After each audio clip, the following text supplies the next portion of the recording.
এখানে যারা আজকে উপস্থিত আছেন তারা আপনাদের কাছে বলবেন, তারা আপনাদের কাছে দেখাবেন, তারা আপনাদের পরিষ্কারভাবে তুলে ধরবেন যে কিভাবে আপনারা যদি আজকে এগিয়ে আসেন তাহলে আজকে থ্যালাসেমিয়া নামক এরকম একটা ভয়ঙ্কর অসুখ আর আমার দেশে থাকবে না।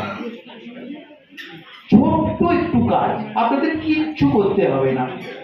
আপনারা যারা ম্যারেজ রেজিস্ট্রার, আপনারা যারা বিবাহ গভর্নমেন্ট ডিক্লেয়ার করেছে, আজকে মূলত কি জন্য আপনাদের সেমিনার?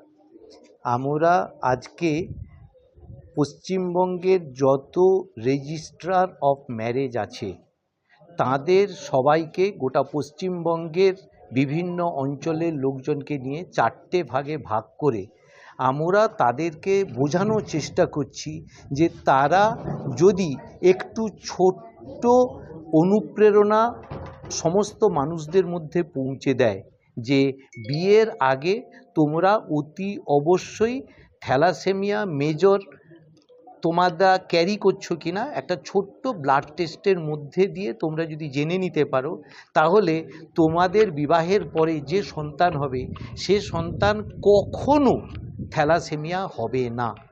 ওয়ার্ল্ড হেলথ অর্গানাইজেশন, যারা হু বলে আমরা বলি, যেটা গোটা পৃথিবীর মেডিকেল ক্লিনিককে কন্ট্রোল করে, তারা ডায়াগনস্টিক সেন্টারের মধ্যে দিয়ে, সায়েন্সের মধ্যে দিয়ে, রিসার্চ ওরিয়েন্টেড ওয়ার্কসের মধ্যে দিয়ে ঘোষণা করেছেন গোটা পৃথিবীর লোকের জন্য।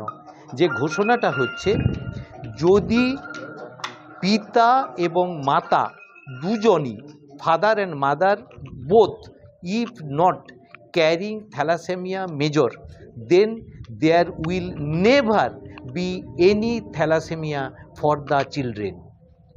তাহলে যদি আজকে বাবা মা দুজনই থ্যালাসেমিয়া ক্যারিয়ার না হন, তাহলে তার সন্তান কখনোই থ্যালাসেমিয়া হবে না। তাহলে গোটা পৃথিবী থেকে কখনো আর কোথাও থ্যালাসেমিয়া বলে কোনো অসুখ আর থাকবে না। আজকে পৃথিবীর কয়েকটা ছোট ছোট দেশ, যারা লোকসংখ্যা 2-3 লক্ষ, তারা আইন করে ঘোষণা করেছে যে বিবাহের আগে থ্যালাসেমিয়া টেস্ট করে তোমাদেরকে কনফার্ম করতে হবে, যদি থ্যালাসেমিয়া থাকে তাহলে তোমরা বিবাহ করবে না।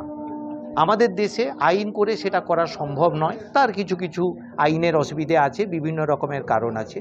সেই কারণের জন্য আজকে ম্যারেজ রেজিস্ট্রাররা যারা বিবাহের কন্ট্রোল করবে, যারা বিবাহ দেবে, কারণ এখন আমাদের দেশে আইন হয়ে গেছে যে রেজিস্ট্রেশন অফ ম্যারেজ কম্পালসারি। যেহেতু বিবাহটা কম্পালসারি রেজিস্ট্রেশন, তাই যারা রেজিস্ট্রেশন করবেন তারা যদি দায়িত্ব নিয়ে তাদের দুজনের সম্বন্ধে নিশ্চিত হন যে তাদের কেউ থ্যালাসেমিয়া ক্যারিয়ার নন, তাহলে তাদের সন্তান কখনোই থ্যালাসেমিয়া হবে না। তাহলে আমাদের দেশ থেকে সম্পূর্ণরূপে থ্যালাসেমিয়া ইরেডিকেট হয়ে যাবে, থ্যালাসেমিয়া নামক অসুখটা আর থাকবে না। তার পরিণতি কল্পনা করা যায় যে আজকে যত রক্ত আমরা সংগ্রহ করি গোটা পৃথিবীতে, তার 90% রক্ত যায় শুধুমাত্র থ্যালাসেমিয়া অসুখের চিকিৎসার জন্য। আর যদি থ্যালাসেমিয়া আমরা বেরিয়ে আনতে পারি, তাহলে রক্ত কালেকশানের দরকার লাগবে না। আজকে গোটা পৃথিবীর মানুষ সম্পূর্ণ সুস্থ হিসেবে ঘোষণা করতে পারবে। এর জন্য সমস্ত ভূমিকাটা ম্যারেজ রেজিস্ট্রারদের। তাই আমরা পশ্চিমবঙ্গের সমস্ত ম্যারেজ রেজিস্ট্রারদের 4 ভাগে ভাগ করে নিয়েছিলাম, যে যে জোনে তাদের পক্ষে আসাটা সহজ হবে, যে যে জায়গাতে তারা সহজভাবে এসে পৌঁছতে পারবেন। Kolkata zone, Tamluk zone, Siliguri zone আর আসানসোল জোন, এই 4টে জোন করে আমরা পশ্চিমবঙ্গের সমস্ত ম্যারেজ রেজিস্ট্রারদেরকে ডেকে এনেছি। তাদের সবাইকে ডেকে নিয়ে আমরা তাদের সবাইকে বোঝানোর চেষ্টা করছি যে তোমরা নিজেরা এইটুকু উদ্যোক্তা হলে, এইটুকু উদ্যোগ নিলে তোমাদের আর কোনো কিছু করতে হবে না। আমার নাম সত্য সুন্দর ষড়ঙ্গী, আমি একজন অ্যাডভোকেট।